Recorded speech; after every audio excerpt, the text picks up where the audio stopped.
चलो आज हम लोग कुछ इम्पोर्टेंट क्वेश्चंस पे बात करेंगे। ठीक है, कुछ टेक्निकल क्वेश्चंस पे। जैसे एक रेक्टेंगुलर शीट है, उसको सिलेंडर में कन्वर्ट करना। ठीक है, मेल्ट करके नहीं, directly.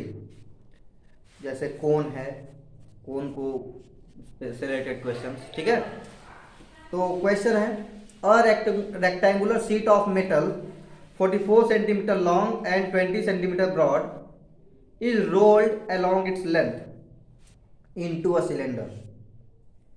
Find the curved surface area of the cylinder. एक रेक्टेंगुलर शीट है मेटल का। कैसा है? रेक्टेंगुलर है।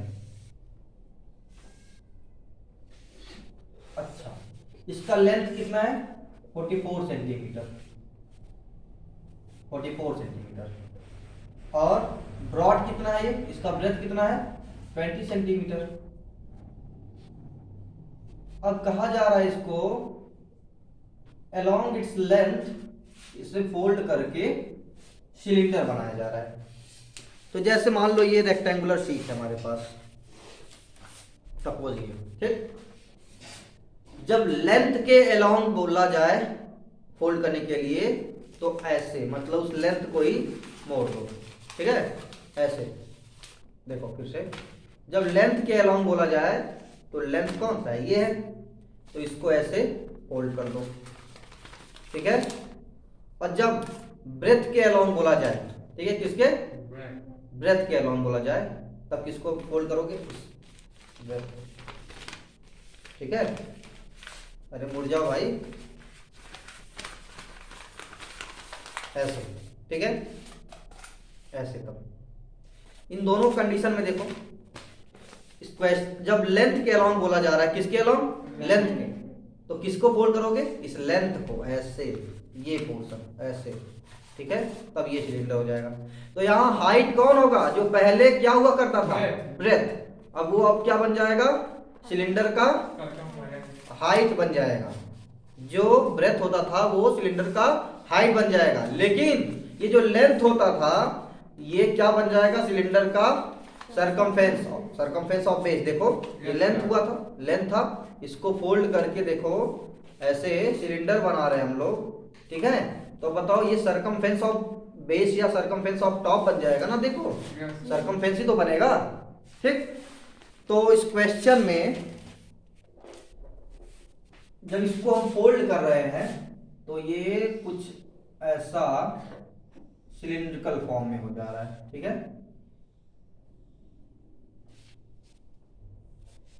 ऐसे। ठीक है, मतलब ये जो इसका लेंथ था वो ऐसे सरकमफेरेंस बन जा रहा है। ठीक है, ओके। तो circumference of base of cylinder is equals to क्या? Length of sheet. बोलो, यही हो रहा है।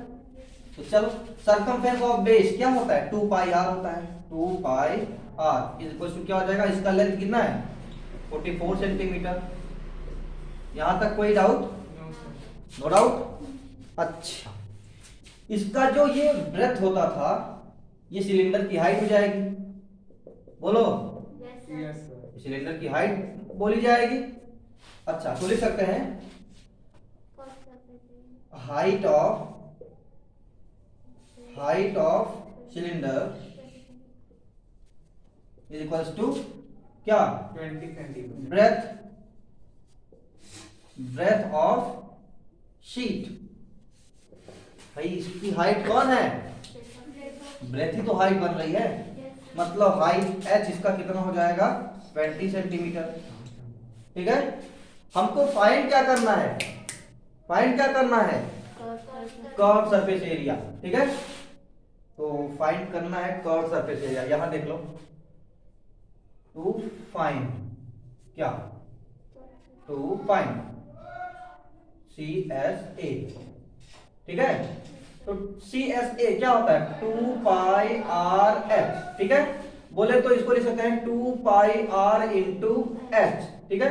और ये देखो मेंशन है 2 पाई आर इक्वल्स टू 44, तो यहां हो जाएगा 44 इंटू हाइट कितना है 20, तो कितना हो जाएगा 880 सेंटीमीटर स्क्वायर। ये हो जाएगा कर्व सरफेस एरिया। समझ में आया कि नहीं? अगर हम लोग इस 2 पाई आर के बेसिस पे 44 को सॉल्व करके आर निकालते हैं, वैसे जो जितने लोग वीडियो देख रहे हैं आप लोगों में भी कई लोग यही सोचे थे कि यहाँ से पहले चलो रेडियस निकालते हैं, सर यही करेंगे रेडियस निकालेंगे। नहीं, जरूरत ही नहीं है, क्वेश्चन की बात करते हैं। क्वेश्चन क्या कह रहा है? Question total surface curve surface area मान रहा है जो कि 2 पाई आर एच होता है, तो 2 pi R into H, 2 pi R तो ऑलरेडी गिवन है 44 और इंटू एच हाइट कितनी बन रही है ये 20 सेंटीमीटर, तो curve surface area 2 pi R into H मतलब 44 इंटू 20 880 सेंटीमीटर स्क्वायर। समझ में आया? नोट कर लीजिए आप लोग।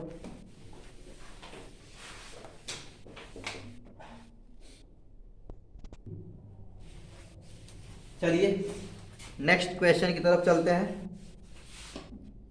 नेक्स्ट क्वेश्चन है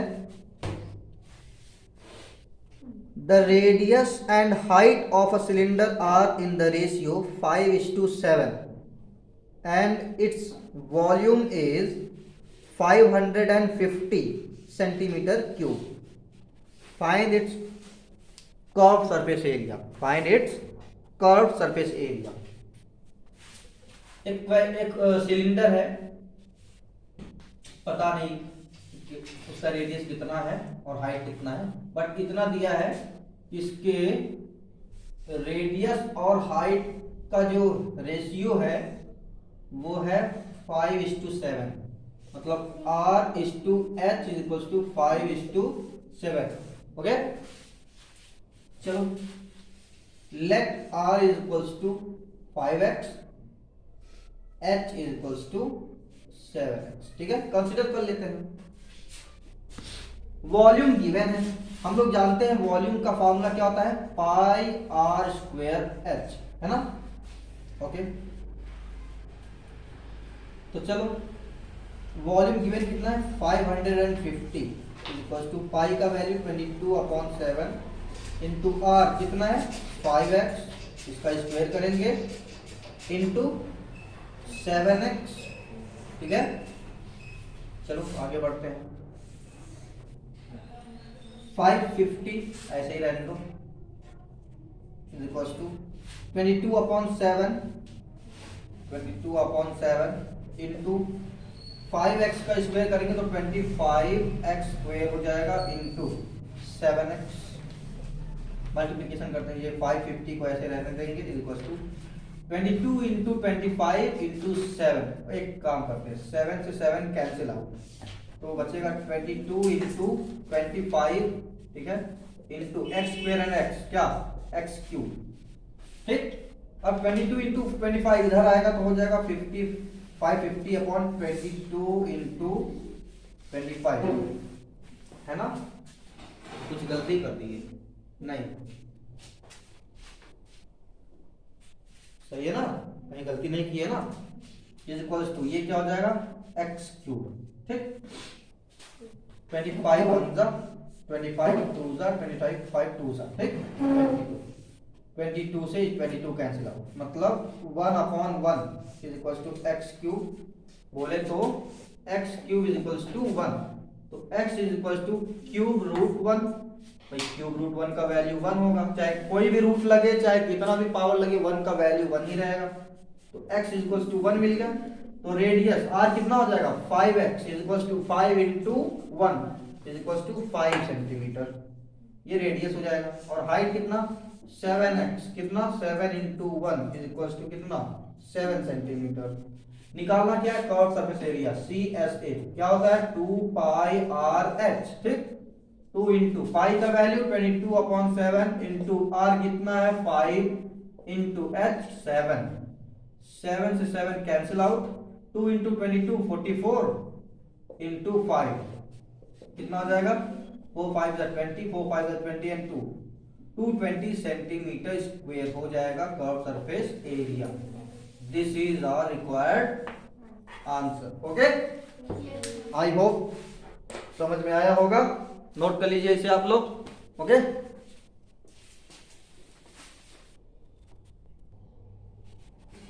चलो हो गया। नेक्स्ट क्वेश्चन की बात करते हैं। नेक्स्ट क्वेश्चन है the ratio of the curve surface area and total surface area of a right circular cylinder is 1:2। The ratio of curved surface area and total surface area of a right circular cylinder is 1:2. Okay, find the volume of the cylinder if its total surface area is 616 centimeter square. Find the volume of the cylinder if its total surface area is 616 centimetre square, 616 centimetre square. ठीक है, question में given है कि एक right circular cylinder, मतलब एक cylinder है, normal सा सिलेंडर, ठीक है, उसके कर्व सरफेस एरिया और टोटल सरफेस एरिया का जो रेशियो है वो 1:2 है, और उसका वॉल्यूम निकालना है, जबकि दिया है उसका टोटल सरफेस एरिया कितना, टोटल सरफेस एरिया दिया है 616 सेंटीमीटर स्क्वायर। ठीक है, ओके, चलो। तो सपोज ये एक सिलेंडर है,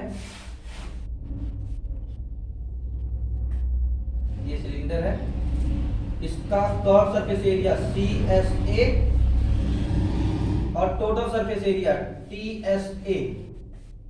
ठीक है, इन दोनों का रेशियो कितना है, 1:2। बोले तो लिख सकते हैं CSA curve surface area upon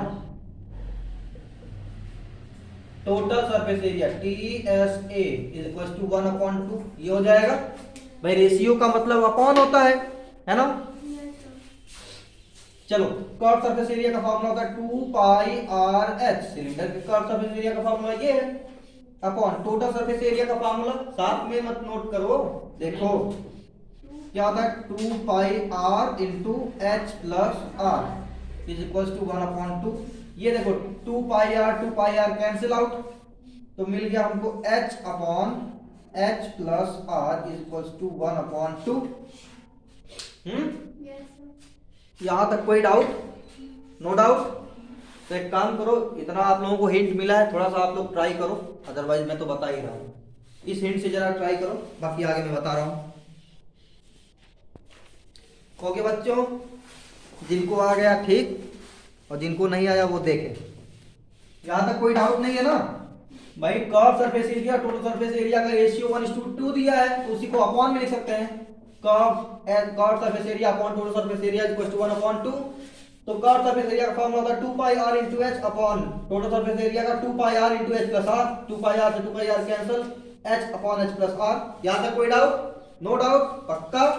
बहुत सही, बहुत इंटेलिजेंट हो तुम लोग। देखो, तो H का 2 का H multiplication, cross multiplication, 2 into H क्या हो जाएगा, 2H is equal to H plus R का 1 में करेंगे तो H प्लस R, H को इधर ट्रांसफर करेंगे तो 2H minus H is equal to R, 2H minus H क्या, H is equal to R। यहां तक कोई डाउट?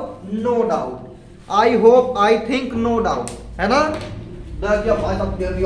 देखिए गिवन क्या है, टोटल सरफेस एरिया कितना, 660। तो टोटल सरफेस एरिया क्या होता है, 2πR into H plus R is equal to कितना दिया है, 616।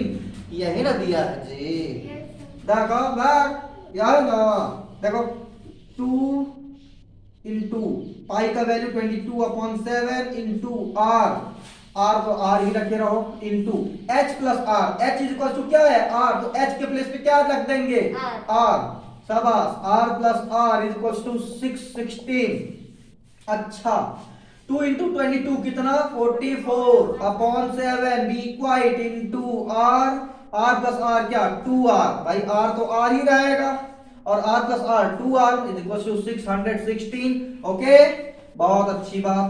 अब देखो 44 इंटू R इंटू 2R क्या, 2 इंटू 44 क्या, 88, upon 7 r into R square equal to 660। यहां तक किसी को कोई डाउट? No doubt.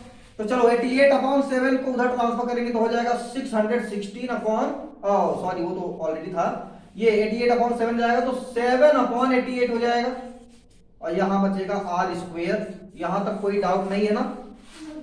चलो आगे और सॉल्व करते हैं। चलो देखो, आपको मिल गया आर स्क्वायर इक्वल टू, इसको कैंसिल करते हैं, किससे कैंसिल करेंगे? 2 से, तो कितना हो जाएगा? 44। वैसे 11 से कर देते हैं ना तो ज्यादा छोटा हो जाएगा, तो 11 8 जा, ठीक है, 11 8 जा, और ये 11 5 जा 55, बचा कितना? कितना बचा? 6, 6 एंड 6 66, तो 11 6 जा, तो मिल गया 56 इंटू 7 अपॉन 8। और ऐसे भी कर सकते हैं 8 1 जा 8 7 जा, ठीक। तो हमको मिल गया R square equal to 7 into 7। बोलो भाई यहाँ 7 बचा है, ये मिक्स हो जा रहा है, देखो अलग से कर दे रहा हूँ। ये 56 को जो है 8 से कैंसिल करेंगे तो कितना मिल रहा है? यहाँ पे 7 बच रहा है ना? तो 7 ये, ओके। तो R square equal to 7 into 7, तो R equal to under root 7 into 7, group बन जाएगा भाई, स्क्वायर है तो स्क्वायर रूट हो गया, ठीक। तो r equal to 7 centimetre. Radius मिल गया, जबकि हाइट भी रेडियस भी दोनों सेम है, तो h इक्वल टू भी 7 सेंटीमीटर, हाइट भी 7 सेंटीमीटर। निकालने क्या है हमको? वॉल्यूम। वॉल्यूम क्या होता है? पाई आर स्क्वायर एच। पाई का वैल्यू 22 अपॉन 7, रेडियस कितना दिया है? 7, तो 7 का स्क्वायर इंटू हाइट कितना? 7, 7 से 7 कैंसिल आउट। बोलो कोई डाउट यहां तक? No doubt, okay. कुछ ज्यादा फास्ट तो नहीं बोल रहा हूं ना? ओके चलो तब 22 इंटू क्या 7 का स्क्वायर 49, तो कितना हो जाएगा? यहां देखो 49 इंटू 22, 2 9 जा 18, 2 4 जा 8 1 9 98, फिर 2 का मल्टीप्लिकेशन करेंगे 98, 8 कैरी 9 8 17, 7 1 कैरी 9 1 10, 1078, 1078 क्या? Centimetre cube. क्या? Centimetre cube. क्या? वॉल्यूम। ओके, बात समझ में आई?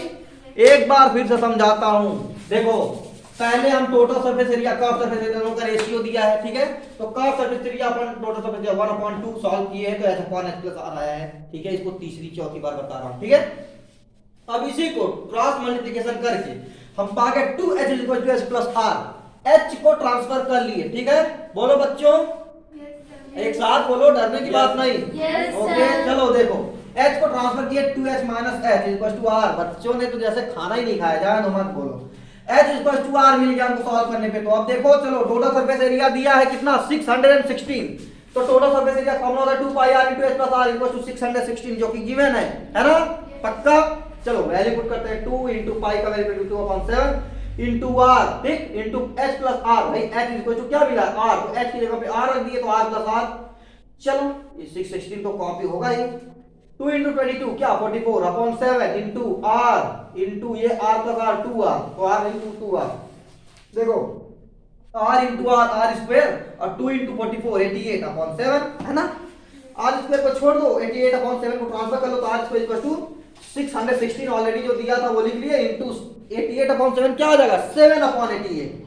अब इसी को सॉल्व किए तो r स्क्वायर इक्वल टू मिल गया 7 into 7, r equal to root 7 into 7, r का वैल्यू 7 सेंटीमीटर, और हाइट ही तो रेडियस दिया तो हाइट भी उतना ही रहेगा 7 सेंटीमीटर। ओके, तो वॉल्यूम का फॉर्मूला पुट किए, वैल्यू पुट किए, आंसर मिल गया 1078 सेंटीमीटर क्यूब। ये रहा आपका आंसर। बात समझ में आई? नोट कर लीजिए आप लोग।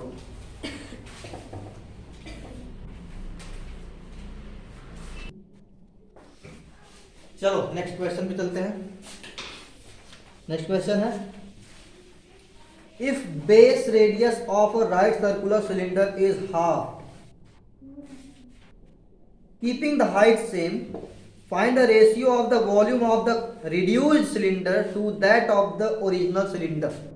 आई repeat, if the base radius of a right circular cylinder is half, keeping the height same, find the ratio of the volume of the reduced cylinder to that of the original cylinder. Okay, question समझते हैं। एक cylinder है, ठीक है,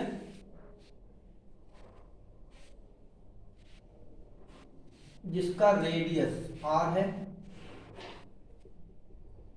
ठीक, और height h है, consider कर ले रहे हैं। अच्छा, एक दूसरा सिलेंडर है जिसकी हाइट सेम है, कह रहा कीपिंग द हाइट सेम, लेकिन रेडियस को रिड्यूस करके हाफ कर दिया गया है। क्या? रेडियस को हाफ कर दिया गया, मतलब वो सिलेंडर कुछ ऐसा बन जा रहा है, ठीक है।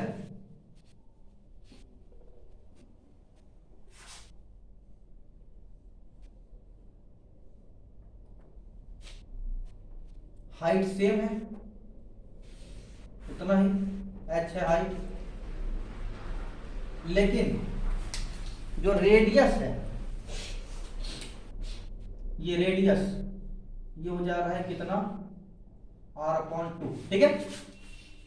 दोनों के वॉल्यूम, मतलब ये हाफ वाले के वॉल्यूम का फुल वाले के वॉल्यूम से रेशियो निकालना है, ठीक है। तो पहले चलो इसका वॉल्यूम v1 निकालते हैं। v1 तो पाई r1 स्क्वायर h1, ठीक है, पाई r1 स्क्वायर h1। फार्मूला लगाते हैं, 1 लगा करके दिखा रहे हैं, शो कर रहे हैं कि 1 है, पहले वाले का, ठीक है। चलो तो पाई ही रहेगा, r1 कितना है, r/2, तो r/2 स्क्वायर, ठीक है, इंटू लगाते हैं, इंटू h1 कितना है हाइट h, ठीक है। सॉल्व करेंगे तो पाई r स्क्वायर, ठीक है, h/2 का स्क्वायर 4। समझ में आया? ये नहीं समझ में आया ना? अरे भाई पाई तो पाई ही रहेगा, r का स्क्वायर r रहेगा, इंटू h/2 का स्क्वायर क्या है 4, तो 4 हो जाएगा। कोई doubt? Any doubt? No doubt. ये v1 हो गया, पहले वाले का वॉल्यूम। अच्छा, दूसरे वाले का वॉल्यूम निकालते हैं। v2 equals to pi r2 square h2, ठीक, पाई इंटू r2 कितना है भाई, इसका कितना, r मान लेते हैं, ठीक है। अब मान क्या लेते हैं, वो तो कंसीडर किए ही है, तो r स्क्वायर, ठीक है, इंटू h2, वो भी h ही है, तो क्या हो जाएगा, पाई r square h। Any doubt? ये v2 हो गया, ठीक है ना। बोलो निकालना क्या हमको, v1:v2 बोले तो v1/v2, बोलो यही निकालना है ना। अरे भैया पाई r1 स्क्वायर h1 इस्टू पाई r2 स्क्वायर h2, ठीक। चलो इसको हम v1/v2 लिख सकते हैं, इसको पाई r1 square h1 upon pi r2 square h2। पाई r1 स्क्वायर h1 का वैल्यू सॉल्व किया है तो पाई r स्क्वायर h हो गया है अपॉन 4, पाई r स्क्वायर h अपॉन 4 हो गया है, upon pi r2 square h2, उसका वैल्यू क्या लाए हम लोग, पाई r स्क्वायर h, पाई r स्क्वायर h, ये किसका वैल्यू है, v1/v2 का, बोलो है कि नहीं। अच्छा सॉल्व करते हैं। v1/v2 इज इक्वल्स टू, इसको ऐसे ही रहने दो, पाई r स्क्वायर h अपॉन 4, ये पाई r स्क्वायर h ऊपर जाके रेसिप्रोकल हो जाएगा, 1/पाई r स्क्वायर h हो जाएगा, पाई r स्क्वायर h से पाई r स्क्वायर h कैंसिल, तो v1/v2 इज इक्वल्स टू क्या बच रहा है 1/4, या इसको लिख सकते हैं v1:v2 इज इक्वल्स टू 1:4, ये हो जाएगा आंसर, ठीक है। एक बार फिर से समझाता हूं, इन दो सिलेंडर हैं, दोनों की हाइट सेम है बट रेडियस एक का जो है हाफ हो गया है, एक एक्चुअल सिलेंडर का हाफ, तो दोनों का रेशियो निकालना है वॉल्यूम का, ठीक है। तो पहले इसका वॉल्यूम निकालते हैं, ठीक है। तो इसका वॉल्यूम v1 कंसीडर करके निकालेंगे तो आ रहा है फार्मूला पाई r1 स्क्वायर h1 लगा दे रहे हैं, पाई तो पाई रहेगा, r1 क्या है इसका रेडियस कितना है r/2, तो r/2 का स्क्वायर, ठीक है, इंटू h, तो पाई इंटू r का square r square h upon 2 का स्क्वायर 4, तो पाई r स्क्वायर अपॉन 4, ठीक। और दूसरे का सॉल्व किए तो पाई r2 स्क्वायर h2, इसको सॉल्व किए तो पाई ही रहेगा, r2 यहाँ r है तो r square into h upon pi r square h हो जाएगा, ठीक है। सॉल्व करने पे v2 का value pi r square h हो जाएगा। हमको v1/v2 निकालना है, मतलब v1:v2, या v1 अपॉन v2, ठीक है। तो v1 upon v2 is equal to pi r1 square h1 upon pi r2 square upon h2, ठीक है। पाई r1 स्क्वायर h1 का वैल्यू क्या आया है, पाई r स्क्वायर h अपॉन 4, ठीक है। पुट कर दिए, ये देखो अपॉन लगा दिए। पाई r2 स्क्वायर h2, पाई r2 स्क्वायर h2, इसका वैल्यू क्या है, पाई r स्क्वायर h, लगा दिए पाई r स्क्वायर h। तो न्यूमरेटर को तो ऐसे ही सेम लिख लो, डिनोमिनेटर जो है ऊपर जाके इनटू हो जाता है और रेसिप्रोकल उसका हो जाता है। तो ये पाई r स्क्वायर जो होता था वो 1 अपॉन पाई r स्क्वायर हो जाएगा, ठीक है। इससे पाई r स्क्वायर कैंसिल, बचेगा 1 ऊपर और नीचे 4, तो 1 अपॉन 4 मतलब 1/4। समझ में आया? नोट कर लो आप लोगों को, वीडियो वालों समझ में आया? नहीं आएगा तो कमेंट करके आप बताना, फिर से समझाएंगे, ठीक है। चलो देखो इसको एक और तरीके से सॉल्व कर सकते हैं, इससे इजी मेथड है। देखिए हम बताते हैं। हाइट तो हम जानते हैं सेम है, रेडियस को हटा लेते हैं, ठीक है। तो रेडियस को क्या कर लेते हैं, इसको 2r कंसीडर कर ले रहे हैं और इसको उसका हाफ, 2r का हाफ मतलब r, है ना। ये 2r मान लेते हैं, इसको r, ओके। चलो v1 अपॉन v2, चलो v1 क्या होगा, पाई r1 square h1 upon v2 क्या, पाई r2 स्क्वायर h2, ठीक है। अच्छा समझ में आ रहा है ना बच्चियों? चलो तो पाई से पाई कैंसिल कर दो पहले ही। चलो r1 क्या है भाई, r है, तो r स्क्वायर इंटू h1 क्या है भाई, h अपॉन r2 क्या है बच्चों, 2r, तो 2r का स्क्वायर करोगे इंटू h2 क्या है, h2 क्या है, h से h कैंसिल कर दो, अब बचा क्या, r स्क्वायर अपॉन 2r का स्क्वायर क्या, 4r स्क्वायर, ठीक है। r स्क्वायर कैंसिल, यहाँ 1 बच रहा है, तो क्या मिल जाएगा हमको, 1 upon 4, v1 upon v2 is equal to 1 upon 4, तो v1 is to v2 is equal to 1:4। बोलो अच्छा है कि नहीं ये मेथड? तो सुनो, तो ये जितने क्वेश्चन मैंने बताया अच्छे क्वेश्चंस हैं, बोर्ड्स में भी आने वाले क्वेश्चंस हैं, ठीक है, आ सकते हैं। तो आप लोग क्वेश्चन खुद से भी सॉल्व कर लेना, इसको भी रिवाइज कर लेना, ठीक है। तो आज का क्लास यहीं तक, आगे कल, तब तक के लिए गॉड ब्लेस यू ऑल, और सभी बच्चों ध्यान देते रहो, ओके।